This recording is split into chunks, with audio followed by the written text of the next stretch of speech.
بسم اللہ الرحمن الرحیم۔ السلام علیکم۔ کہیں ان کہیں کے ساتھ وجی احمد صدیقی حاضر ہے۔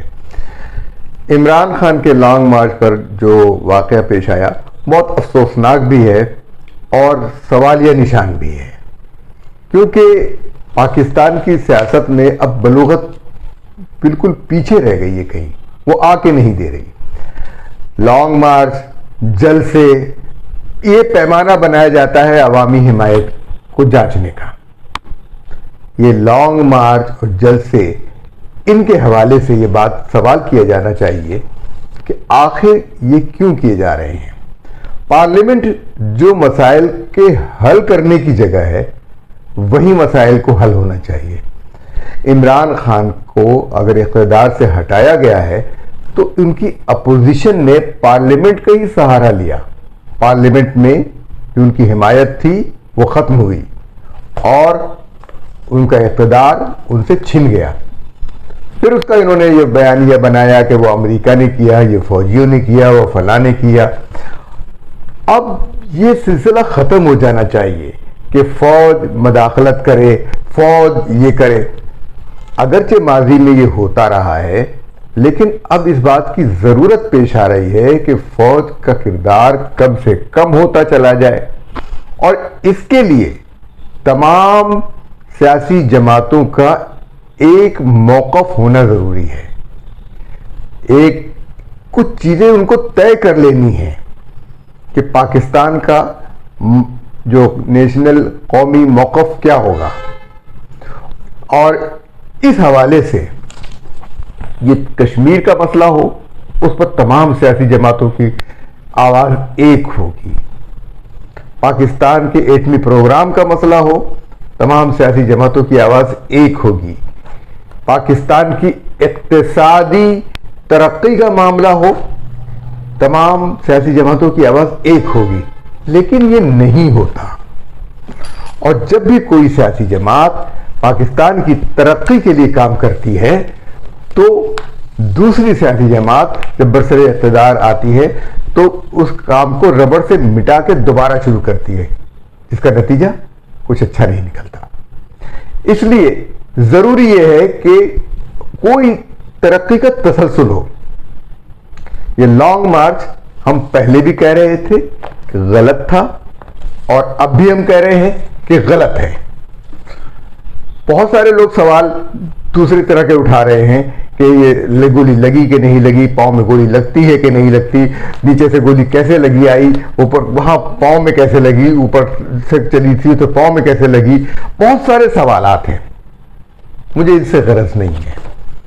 واقعات، حالات کچھ بھی ہو سکتے ہیں، لیکن اگر عمران خان اپنا لانگ مارچ دوبارہ شروع کر دیتے ہیں فوراً، تو یہ شک و شبہ ضرور ہوتا ہے کہ ان کو گولی لگی ہے یا نہیں۔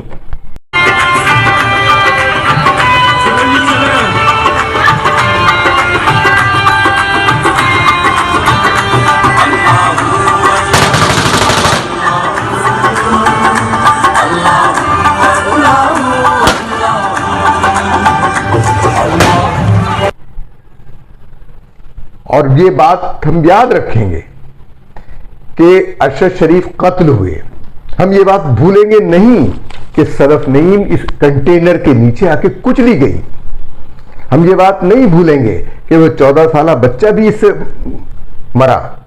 ہم یہ بات نہیں بھولیں گے کہ جب پاکستان کی ترقی کا معاملہ ہوتا ہے، جب چین کے صدر کو پاکستان آنا ہوتا ہے تو 2014 میں پی ٹی آئی اور پیٹ دونوں آ کر دھرنا دے کر بیٹھ جاتے ہیں اور امریکی مفادات پر کام کرتے ہیں، امریکی غلامی کا صلہ پاتے ہیں۔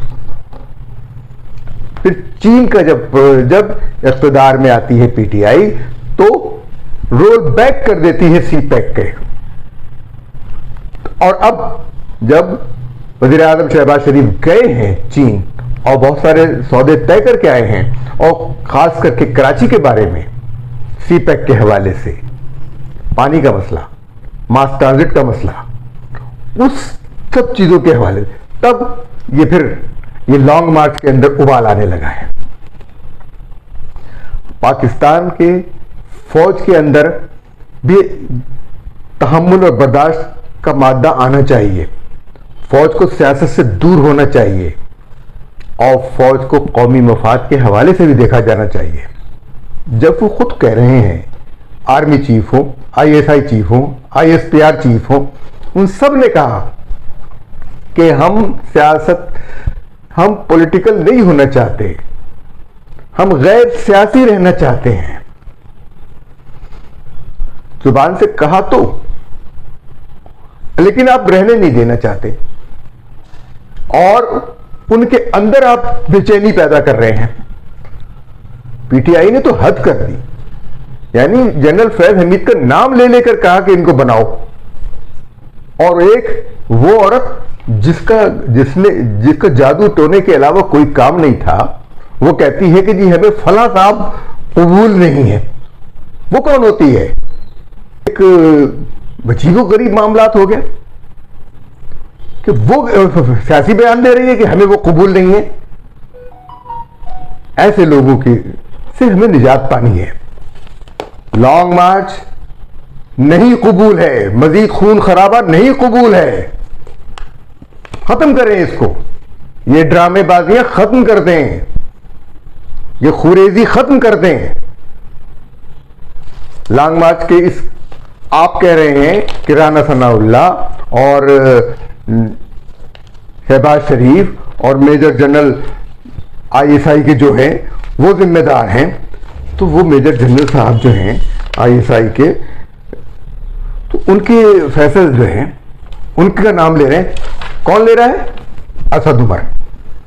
اب سے تھوڑی دیر پہلے انہوں نے مجھے اور میاں اسلم اقبال کو بلایا اور انہوں نے کہا کہ میرے بہاف پر یہ اسٹیٹمنٹ جاری کرو، کیونکہ وہ کہہ رہے ہیں کہ میرے پاس پہلے سے بھی کچھ انفارمیشن آ رہی تھی جس کا ہمیں پہلے پتہ نہیں تھا، لیکن انہوں نے یہ کہا، اور انہوں نے کہا ہے کہ 3 لوگوں کے اوپر میرا یقین ہے کہ جنہوں نے یہ سب کچھ کروایا ہے، اور وہ 3 لوگ جو ہیں وہ شہباز شریف ہیں، وہ رانا ثناء اللہ ہیں، اور وہ میجر جنرل فیصل ہیں۔ یہ انہوں نے کہا کہ میرے پاس یہ انفارمیشن پہلے آ رہی تھی جس کی بنیاد کے اوپر میں اسد عمر صاحب اور جناب زبیر صاحب، آپ کے والد میجر جنرل غلام عمر کو حمود الرحمان کمیشن میں اس بات کا ذمہ دار ٹھہرایا گیا تھا کہ جب شیخ مجیب الرحمان نے کہا کہ ڈھاکہ میں قومی اسمبلی کا اجلاس بلایا جائے، اس میں ہم فیصلہ کریں گے کہ کیا کرنا ہے، تاکہ ہم فیصلہ کر سکیں۔ اور یقیناً ممکن تھا کہ شیخ مجیب الرحمان دونوں پاکستان کے حوالے سے کوئی مثبت فیصلہ کرتا، لیکن یحییٰ خان کو شوق تھا کہ وہ صدر پاکستان بنے۔ یہ ان کا حق نہیں تھا، وہ جتا دیا تھا شیخ مجیب الرحمان نے۔ تو پنڈی سے دوڑا دوڑا جنرل غلام عمر گیا۔ الرحمان کمیشن رپورٹ میں یہ لکھا ہوا ہے کہ جنرل غلام عمر وہ خبیث انسان دوڑا ہوا گیا، وہ مردود انسان دوڑا ہوا گیا، اور یحییٰ خان سے کہا اجلاس مت بلانا۔ جب اس نے انکار کیا یحییٰ خان نے، تو پھر خوریزی شروع ہوئی۔ تو 15 لاکھ بے گناہ انسانوں کا خون جنرل غلام عمر کی گردن پر ہے، پہلے اس کو قبر سے نکال کر پھانسی دو، پھر اس کے بعد تم یہ بات کرو۔ اس لیے کہ پنجاب کا وہ علاقہ ایک مزاحیہ اداکار آفتاب اقبال کے کزن اسلم اقبال کے ذمہ تھا۔ وہ یہ جتنا بھی ہو وزارت داخلہ کا کام ہے اس کے ذمہ تھا، اس کی ذمہ داری تھی اس لانگ مارچ کی حفاظت کرنا، PTI کا۔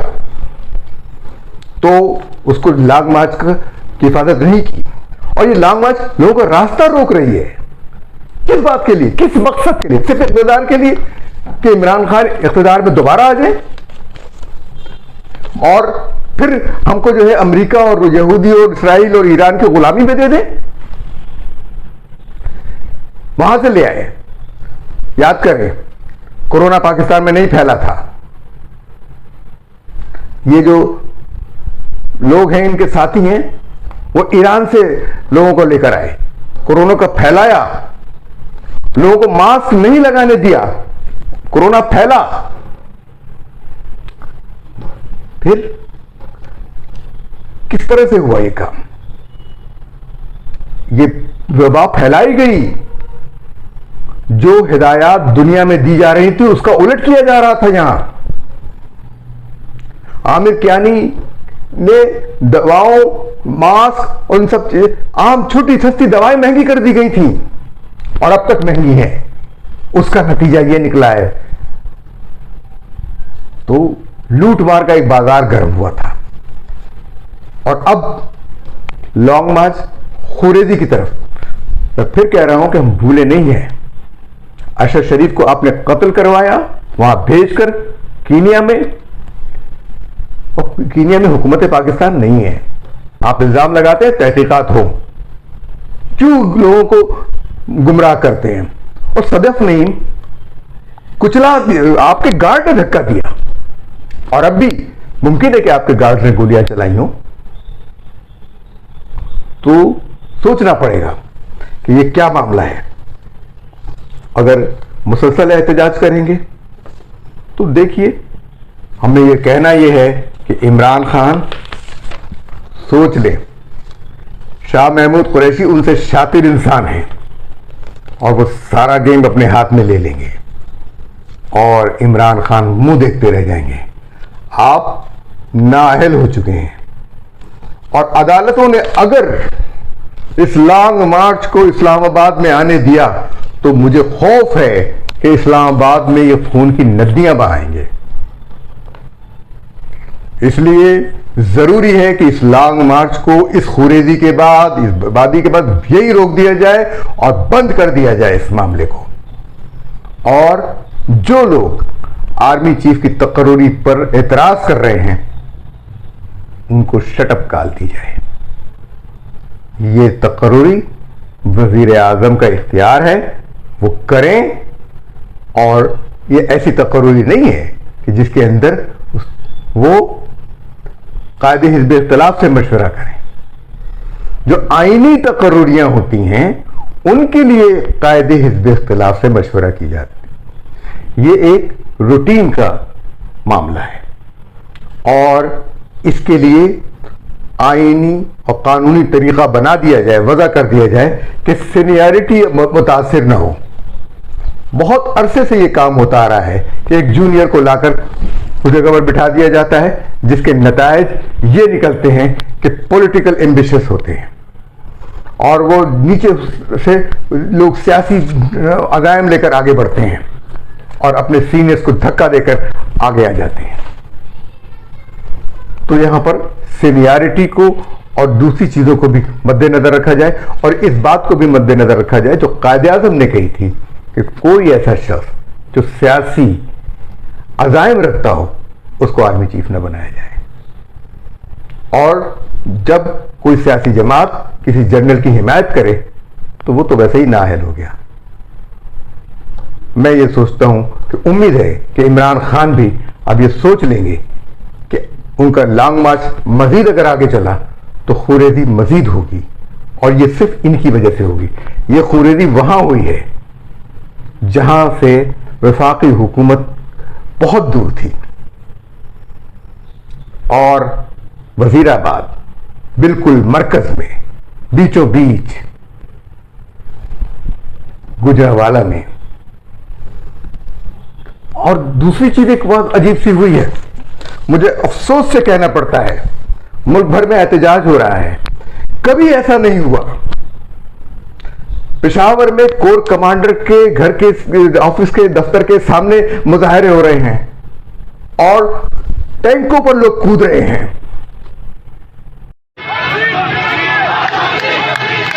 پشاور کور کمانڈر کے سامنے پاکستان تحریک انصاف کے ورکر اور پشاور کے غیور عوام کا شدید احتجاج شروع ہو چکا ہے عمران خان پر حملے کے بعد۔ یہ آپ لوگ دیکھ سکتے ہو پشاور کور کمانڈر کا ہاؤس ہے، آ رہے قافلے آ رہے پشاور کے غیور لوگ ہیں۔